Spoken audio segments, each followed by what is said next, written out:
Hi everybody, welcome to our very first Pillar Strength class. My name is Connor Adams. I know typically we're going to be holding this class on Thursdays live on Zoom, but unfortunately this Thursday I'm actually getting all four of my wisdom teeth taken out, so I won't be able to be there. But hopefully this video can serve as something, a resource you can always refer back to moving forward, because we're going to do some pillar preparation, which is going to allow us to move a little bit more effectively and efficiently, which will help maximize those later strength workouts that we are going to do in person, or hopefully in person down the road, but what I mean is live. So real quick, the pillar kind of refers to the complex in our body from our shoulders to our hips.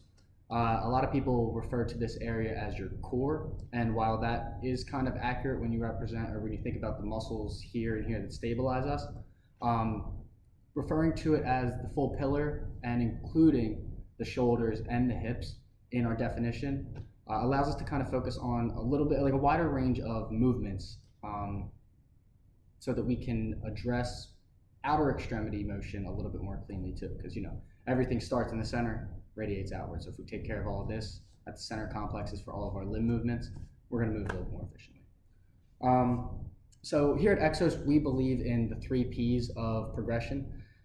We would call them position, pattern, and power. Position refers to the ability for your body to move into the necessary position required to execute a movement. Pattern is creating the neuromuscular connections that allow your body to tell it to get into that position. So while you might be able to move your leg to the right position, like with your hands, the second step, the pattern, is being able to do it without using your hands as assistance. Okay, and then the third step is power, and that's when we get into more explosive applications of these set movements. So like I said, you can't move on to power safely without first addressing pattern and first addressing position. If you do, you're not going to be performing as efficiently, and you also run the risk of higher degrees of injury if you're moving inappropriately through high stress situations. So without further ado, what you will need for today's pillar preparation class includes a foam roller, a trigger point ball, or if you don't have one, you can always use a tennis ball, a lacrosse ball, anything like that. Anything that's hard that you'll be able to put some body weight on. And also having a block or some type of elevated but small surface is going to help for some of our trigger point exercises that are coming a little bit later in the class. So I'm going to move these to the side for now, because we are going to start with the foam rolling once we get done our warm-up. So very first thing we're going to do is stand up, and then since we're not really going to be moving around a ton, it's mostly going to be foam rolling and trigger point today. We don't have to do some fancy cardiorespiratory warm-up, because our heart isn't really going to be moving that fast. But what I want to do is something that I like to call just shaking it out. I mean, I know it sounds kind of silly, but there's a lot of benefits to just shaking out your muscles. So if you want, you can get started. Just start with one arm maybe, and then move on to the second. There's a lot of benefits, because what it does is it manages the stress levels in your muscles. When you shake them out, it kind of disrupts the neuromuscular facilitation that is actually always firing in your muscles, and it kind of lets them restart from new. So if there's any stress or tension that they're under, shaking your muscles out allows you to alleviate that stress and tension. So I like to do it before I do any type of foam rolling exercises, because I like to go in as limber as possible so I can get out even more. All right, so just shake those limbs, starting with the arms. Really, nothing fancy here, just shake them out. They should feel like rag dolls. All right. You can give a little trunk twist here, that helps too. All right. Now, go one leg. You can go forward out in front of you, stick it back, out to the side. All right, switch to the other leg, out in front of you, to the back, and then to the side. All right. And like I said, it releases your tension and your stress. It burns excess adrenaline that may be stored in the body or muscles. It really just allows them to contract and just shake out and burn up. And then it also calms your nervous system down. All right. So I think it's a good way to start these types of workouts. Okay. So first thing that we are going to do today, we are going to start by foam rolling. One thing to keep in mind when you're foam rolling, it should be a very slow and controlled action. You should never just deliberately put all of your weight down on the foam roller, because that increases your likelihood of injury, especially when you're working on places like your shoulders and your hips. You should always be able to brace with at least some other part of your body to control how much force you're putting onto the foam roller. And also, you're going to come to find out, the more pressure you put down, the more you're going to feel it in those muscles, because you're applying that pressure directly to them. If you go too hard, it's going to probably hurt a little bit. And you want a little bit of pain. No, I wouldn't say pain, a little bit of discomfort, because that's what we're doing to work it out. But you don't want it to get to the place where it starts to become pain. You want to control that. All right, so 1 inch per second as we progress through. That's a good rule of thumb for how slow to go. So the first thing we're going to do is foam roll our glutes. So you want to have the foam roller down on the ground. You're going to prop yourself up with your hands, get both feet under you. So like I said, you are in complete control of your weight. You're not just sitting on this. You have more pressure on your feet and hands until you start to get this position correctly under your glute. So you can pick whichever side you want to start with, but it is important that you have the angle correct when you do this. Now, you want the foam roller to kind of go perpendicular to the muscle fibers. So muscle fibers in your glute kind of go diagonal out from your hip. So if you see, I have mine going my foam roller going perpendicular to those fibers. All right. So I'm going to start at the top of the muscle, which is like right up here, and then 1 inch per second, I'm going to roll it down. And I'm going to keep going back and forth once I get to the bottom of the muscle, and then I'll go back up. 1 inch per second. Very slow. It's okay to go slower than 1 inch per second. Just try not to go faster. And you want to do each of these foam rollings for about 30 seconds per muscle.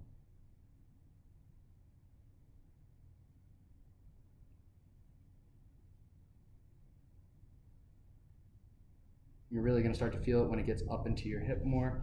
You might want to extend that leg just so you can get a better angle here.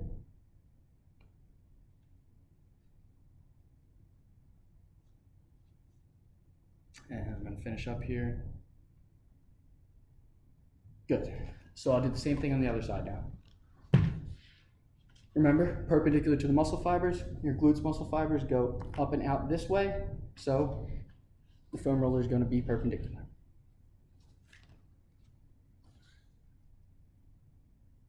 Remember, really control that weight, the amount of weight you're putting down onto the foam roller.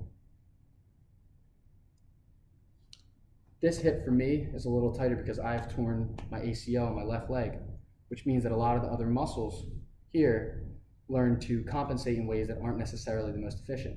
So I do feel a lot of that in this glute. So foam rolling really does help to alleviate that extra tension that I gather up in there. I'm not moving this with my hand, I'm just holding it for stability. All right, I'll go back up one more time. 1 inch per second. Good. All right, next we're gonna move on to our mid back. Hopefully you have a pretty good angle here. Now, we are basically going to section off, we're only gonna try to target this area of the back up to about equal to and below our shoulders. We don't want to go higher than our shoulders because that turns into our cervical spine, and you don't really want that to be messed with back and forth. That's when it could be a little dangerous. And also lower than here, that goes into your lumbar spine. Also room for injury, because the lumbar spine, if you remember from our joint by joint concept, those are the lumbar and the cervical spine are supposed to be pretty fixed locations. All right. So we are going to target that thoracic or more mobile spine. So we'll start with it in the lower to mid portion of our back. We will put our elbows out in front of us and try to bring them close together to open up that scapula in the back of our backs right here. All right. Elbows up and together, open up that scapula, and then 1 inch per second. Most of my weight is still on my feet. All right. So I'm going to slowly bring myself down 1 inch per second. Try to really get in that scapula. Remember, I won't go too high here. And then go the opposite direction. And I'll keep doing this for about 30 seconds. Remember to breathe. That'll always help. As you exhale, you might be able to get a little bit lower. So if you want to time it up for the thicker, rounder portion of your back, that's good. And also you can focus on, if you feel a certain location with a little bit extra tension, it's a good thing to focus on that area. You can go back and forth right in that area if that works for you. For me, that's right here. You get a little bit, couple extra rolls here, and then we'll move on. Good. All right. Next up, we are going to be foam rolling our lats, this part of our back. That's what brings our arms down like this. So to stretch it out and loosen it up, we are going to start like this with an open. All right. I'm going to be controlling what happens here and how much weight I push down onto it with this hand on the ground. And make sure that you're not exposing the front of your side to it. You're kind of opening up your shoulders so that it's your back. You should feel the muscle there getting pinched a little bit by the foam roller. All right, now I'm going to start here and then 1 inch per second all the way up to my arm. Feels really good. I find that my lats are pretty tight all the time because I'm sitting in that hunched over position with my elbows close to my sides.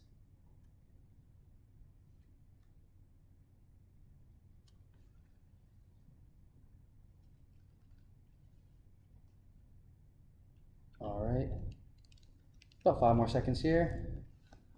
Finish out if you can. All right, and then we'll switch to the other side. It's the same thing, like I said before, you do want the foam roller to kind of be perpendicular to your muscle fibers. Your lats muscle fibers more or less go up and down, so you would want this to be perpendicular that way. All right. Like I said, control how much pressure you put down with your legs and your hand. You want to expose the back, not the side or the front, and 1 inch per second. If you find an area of particular tension, stick there. Work that place out. That's what this is for addressing your own individual personal needs. Not everybody has the same, compensations in their pillar as the next person. Like I said before, mine is very much so in my left hip. My right hip is pretty much okay. So I wouldn't focus on the same areas there. It's all about moving efficiently and setting yourself up for a better pattern. Achieve the position so you can master the patterns. All right.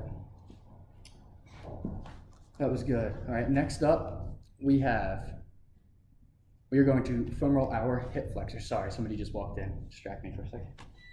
We are going to foam roll our hip flexor. So that refers to the front of our hip here. This is what brings our leg up.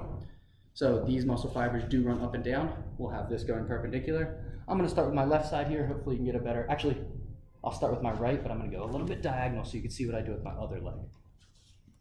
So I'm foam rolling with my right hip now, or my right hip flexor. Get it right here at the top of your thigh. You can extend this other leg out, and the further you extend it out, you'll get a little bit more of a stretch in your hip flexor, but we're not really trying to stretch it. We're just trying to use this leg to brace, so you don't want it to go too far. All right, and then use this leg to hold your weight up, and this arm will help you slide forward and backward to really roll it out. Now you don't want to come up so high that you're hitting the top of your hip bone here, but you do want to work through the hip flexor, which goes a little bit across what you might think as like your waistband. Just a little bit though. 1 inch per second for 30 seconds. My left hip flexor is also going to be significantly more tight than my right one because of that knee injury that I had before. Make sure everything is slow and controlled. And you do want to be getting the front of that hip, not the side. So that is where opening up this hip a little bit more comes in handy. All right. I'll switch to the other side now. I'll move that block a little more. All right. Yeah, I could definitely feel this one more. Let me open this up.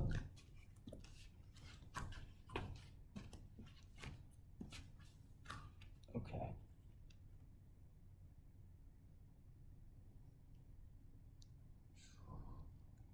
Make sure you breathe through. Like I said before, the exhale will help you get a little bit more tension out. It'll help you sink a little bit more into the pad. But you don't want to put so much weight on these foam rollers that you start to feel pain. You just want to feel the tension being worked out through compression. All right. Next up, we are going to be foam rolling our IT band. All right, so that refers to where our glute attaches into the side of our leg, into our knee down here. Now, I do want to caution everybody, before we stretch or foam roll our IT bands, down here, as you get closer to the knee, they're very likely to be very sensitive. So make sure you're very careful about how much pressure and weight you put onto the foam roller here. Especially my left one, because I also tore my LCL, my left ligament in my knee. That one is extremely painful for me, so I'm gonna have to be sure to be really gentle. So I'll start with my right one. What you're gonna have to do here, this position is a little funky, so make sure you pay a little bit of attention.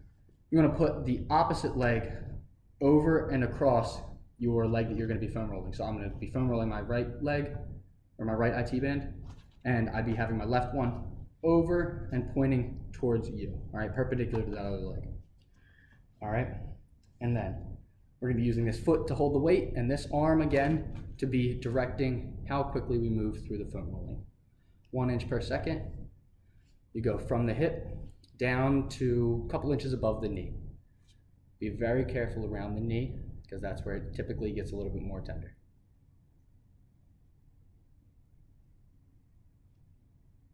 If you feel a spot of particular tension, go for it and work it out. Now you can really use this video and the principles of these foam rolling and when we get into trigger point for a lot of different things moving forward, but it's particularly helpful in your pillar because you store a lot of tension there. It's where almost all your moves root from, so there's a lot of compensation too. You want to ease that tension up whenever you can. All right, I'm gonna flip sides here.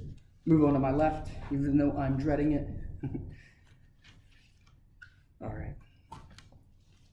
So opposite leg over over the leg you are going to be foam rolling. Foot going perpendicular to that leg, and then control the weight with that foot and your hands. I mostly steer with my hands. So I really don't like going any lower than this, so I'm not going to, because when I do, typically it goes a little bit more pain.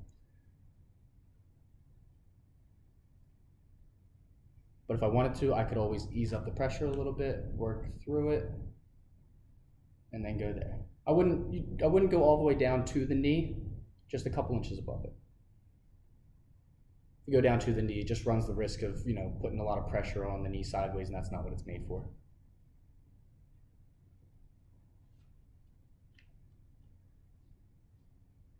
And one more. 1 inch per second. Good. All right. Whew. Now, we are going to move on to our trigger point work. So if you have a tennis ball or a lacrosse ball, now's the time to grab that. Keep that block on hand, very close by, because we're going to be using that for the second one. We're only going to be doing 2 trigger point things, but I'm going to explain to you kind of what trigger point work actually is. So trigger point basically is you put it on a muscle or a group of muscle or where muscles meet, and you apply pressure to that location. Typically it helps if you kind of feel out on yourself and you find that tense place or point of pressure first, because that'll help you move through the movement most productively. So for me, we're going to start with this mid-back trigger pointing. So for me, I carry a lot of my tension in my upper mid-back between my scapulas, between my shoulder blades. So that's where I'll put the ball, and when the ball is located there, I have 2, so they could be on both sides of my spine. If you only have 1, if you have 1 lacrosse ball, that's perfectly fine, but you're probably gonna have to do it once for each side, whereas I'm gonna be doing it, kind of for both sides at the same time, if that makes sense. But so I have the trigger point ball located between my scapulas. I'm gonna control the amount of pressure I put down on the ball because we don't wanna offset our spine or anything, damage it. But what we're going to do with the tension at those muscles is work through movements that involve those muscles. That's really going to help get into the depth of the muscle and really grind out any knots that are in there. All right. So the ball's placed there between my scapulas. I'll extend my arm straight upward, and then kind of just like karate chops. You want to bring your arm up above your head straight, bring it back down. Bring your opposite arm above your head straight, and bring it back down. You should really be able to feel that trigger point ball or the lacrosse ball digging into those back muscles. I know I feel them between my scapulas. Make sure you breathe through this. Because you are going to be cutting off a little bit of circulation when you do this. Not any vital passageways to your brain, but it always helps to breathe deeply as you go through things like this. We'll just give it a couple more repetitions here.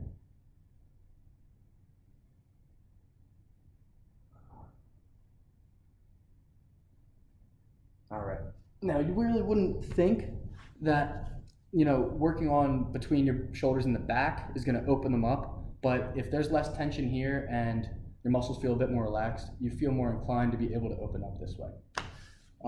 But now we're going to address the front of our shoulder tension. So we're going to flip around, and even though I have a double trigger point ball, I'm going to have to do each side of these, one at a time, because we are going to be working on the individual sides of the chest. So for me, I'm going to take a second. I'm going to feel out where my point of tension is on my pec muscles. That would be right about here for me. All right, so I'm going to make sure I remember that right there. I can feel it still. I'll put the ball down underneath me, off to the side. Make sure to find that location on the muscle with the ball. And then as I'm on the ground, I'm going to make sure to prop my other side up with the shoulder just so we're not hurting ourselves. Like I said, it's important to control the amount of weight on these pressure points. All right, and with that arm that the ball is located under, I am going to go up straight and then bring it down to my side. Up straight and extend and bring it down to my side. I feel a lot of tension here underneath my shoulder, in between my shoulder and the middle of my chest as it's working through this motion. We're actively moving through the muscle functions that these have in order to work through the tension and release anything. All right, a couple more reps here. Apply a little bit more weight. If you really test your mobility before and after doing these, you'll definitely see a difference. All right, I'm gonna switch to the other side here, just for balance sake. Probably let me check for tension on this side. See, this side's a little different for me. It's a little bit lower, so I'll target that. All right, I'll control how much weight is on with this arm, how low I get, and then I'll move through the range of motion. Typically, if you're right-handed, your right shoulder is going to be a little bit tighter. Mine definitely is, so I can't put as much pressure as I did on my left side.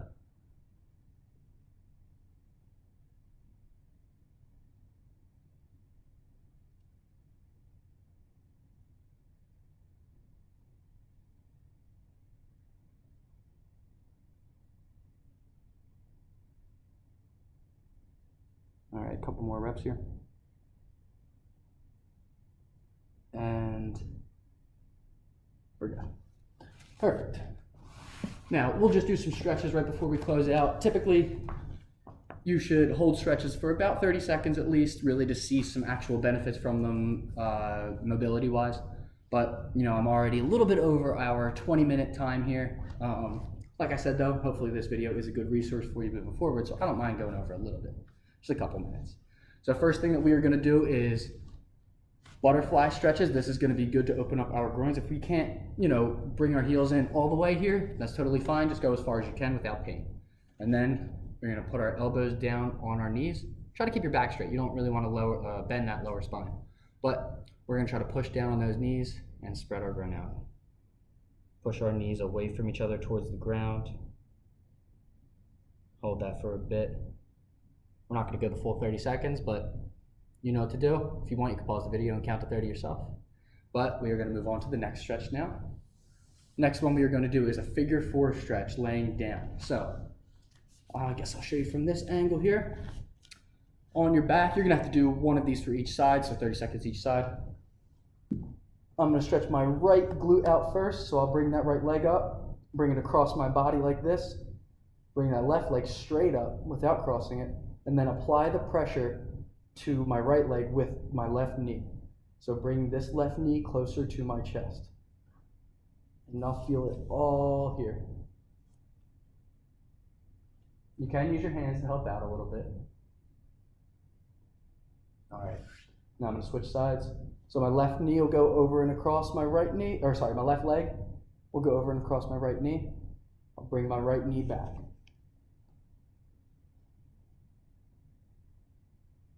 Again, this is the glute stretch. The first one was groin. Okay. Next up, we're gonna do child's pose with a lat stretch. So remember right here.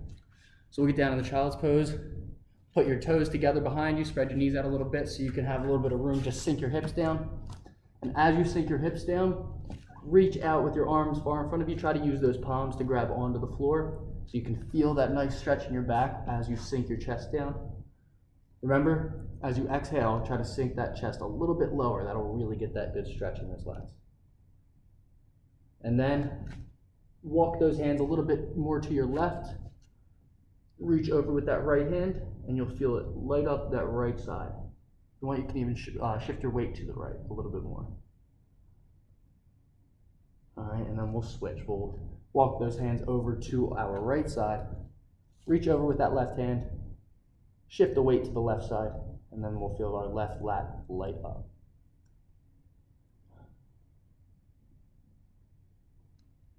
All right. And then finally, we are going to do a hip flexor stretch. So you can stay kind of on your knees here, just extend one leg out. I will walk my left leg out first, and then lean forward. Sink your hips forward towards that left ankle right here. And you should feel that right here in the front of your leg. If you want, you can open it up for one of those world's greatest stretches, as we like to call them. And loosen up those shoulders, stretch the shoulders out a little bit more with that thoracic spine. Okay, now I'll bring that back. Put my other leg out. Stretch the front of my leg out on the opposite side. Sinking my hips down into that front ankle. And then open it up for the world's greatest stretch.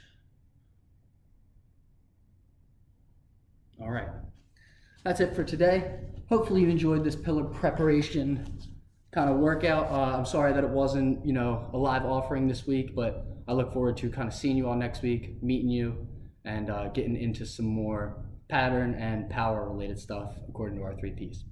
Thank you very much for your attention. Sorry for running a little bit over time, but hope you enjoyed.